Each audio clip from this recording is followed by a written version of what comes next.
Guys আজকে আমি এই যে কাশি নিয়ে চলে আসছি মাঠে ঘাস কাটতে। ছাগল আছে বাসায়, কয়টা দেখছেন, 5টা ছাগল আছে। 5টা ছাগলের জন্য আমি এখন ঘাস কাটবো মাঠে। তো আমার আজকে ক্যামেরাম্যান নাই, তাই গাছের ডালে ফোন বাঁধাই রাখছি, বাঁধাই আমি ক্যামেরাম্যান বানাইছি গাছকে। তো এই যে আমি এখন ক্ষেতের ভিতর প্রচুর ঘাস জমছে, এই ঘাসটা কাটবো। আপনারা অবশ্যই বাসার কাজগুলো বিশেষ করে করবেন। আমি চাষি মানুষ, এই যে কিভাবে ক্ষেতের আগাছা ঘাস কাটতে হয় সেটাই আমি আজকে আপনাদের মাঝে শেয়ার করব।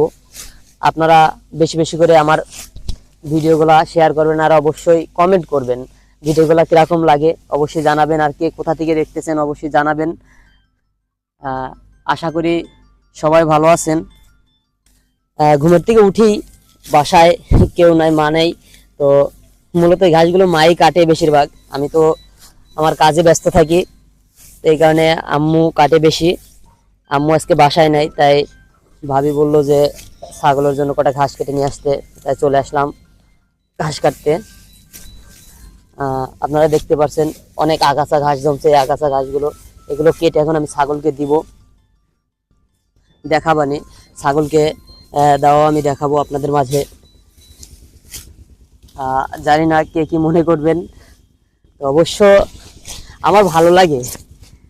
আমার আসলে আমি এখানে ভাইরাল হওয়ার জন্য আসি নাই, এটা একটা ভালো লাগার দিক। এই অনলাইন প্ল্যাটফর্মে আসছি একটু ভালো লাগার জন্য, ভালোবাসা পাওয়ার জন্য। তাছাড়া যে এখানে ভাইরাল হতে হবে, টাকা ইনকাম করতে হবে, এরকম কোনো মনস্তাব নিয়ে আমি এখানে আসি নাই। তো আসলে আমারও একটা চলার ওয়ে আছে, চলার লাইন আছে। আমি ছোটোখাটো একটু ব্যবসা করি ভুসিমালের, তো সেখান থেকেই আর্নিং হয়, সেটা দিয়ে আমি চলাফেরা করি।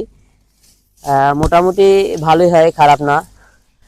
তো আমার যে এখানে এসে মনে করেন যে ভাইরাল হতে হবে, ইনকাম করতে হবে, এরকম কোনো চিন্তা ভাবনা আমার নাই। তো অবশ্যই একটা পিঁপড়া আমাকে কামড় দিছে, তাই উঠে একটু পিঁপড়াটা ইয়ে করলাম। প্রচুর পিঁপড়া এখানে, উফ প্রচুর পিঁপড়া, পিঁপড়া যা সাটলো বিশাল। তো এই ঘাসগুলো মূলত আমার ছাগলও খাবে না। এই ঘাসগুলো বাঁচাইতে হইলে আগাছাগুলো আমার কেটে দিতে হবে, তা আমি আজকে ফ্রি আছি, তো এই কারণে আগাছাগুলো সব কেটে দিচ্ছি। এই কারণে আগাছাগুলো কাটা। তাছাড়া মনে করেন যে আমি মাঠে খুব কম আসি, মানে মাঠে বললে ভুল হবে, একেবারে বাড়ির উঠান আর আমার ঘাসের ভুঁই একেবারে কাছে। আমি এখনো গরু কিনি নাই, তো অবশ্য কিনবো ইনশাল্লাহ। 2টা গরু কেনার চিন্তা ভাবনা আছে এবছরে, আল্লাহ যদি